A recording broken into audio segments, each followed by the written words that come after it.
قسمت قبل توی غارهای تاریک ارتماف بودیم و حالا اومدیم سراغ دنیای گرین پف. بریم ببینیم چی منتظرمونه.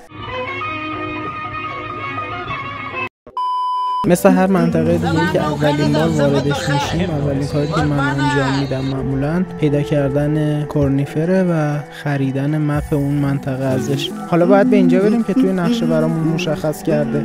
اوکی. این بشری که اینجاست 10 بار منو کشته تا فهمیدم چجوری باید باهاش مبارزه کنم. انقدر من سر این مردم که قشنگ داشتم بازی رو ول میکردم که برم. اینقدر اذیتم کرد.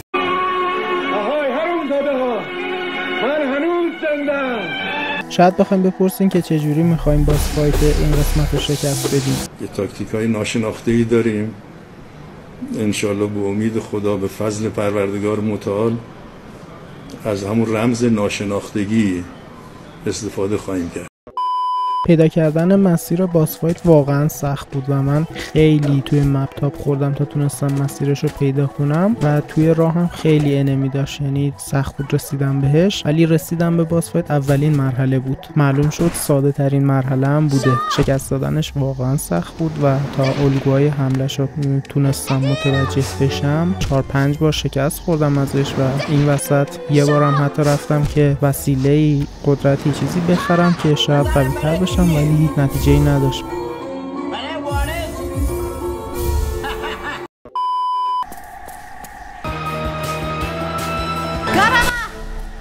بالاخره نوبت رسید به هورنت. بریم باش مبارزه کنیم. میبینین من همه حرکاتو میدونم. خب داشتم میگفتم میدونم اولین ضربه رو خوردم.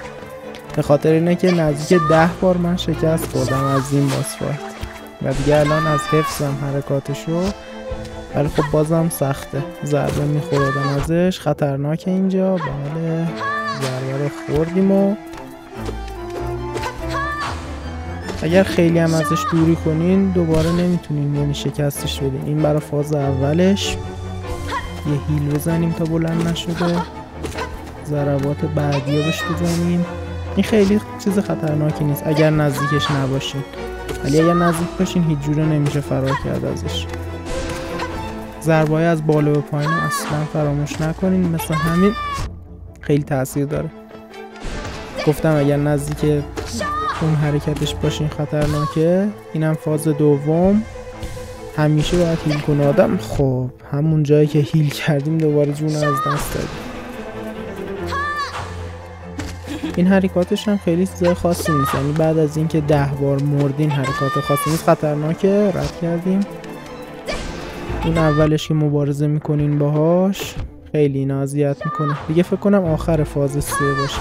2-3 تا ضربه بهش بزنیم تمومه. به زیبایی رد میکنم و بله دوباره هیلو انجام بدیم و چند تا ضربه دیگه میخواد. فاز آخرشه.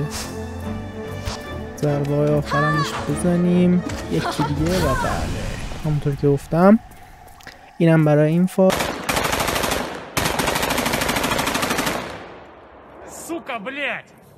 و این باس فایت که اینجا ما نمیکشیمش، فرار میکنه از دستمون و فکر کنم بعدن یه جای دیگه دوباره باش فایت میکنیم و اونجا نمیدونم اونجا هم بکشیمش یا نه، چون که فکر کنم شخصیت اصلی هالو نایت سیلک سانگ بود اسم بازی جدیدش. این بود فکر کنم شخصیت اصلی اون بازیه، همین باس فایتی که الان باش بازی کردیم که واقعا هم سخت بود.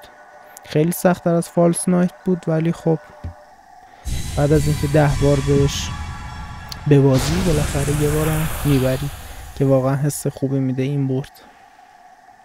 همینجا بچه‌ها من ویدیو رو تمام میکنم، منتظر پارت بعدی باشین. پیس اوت.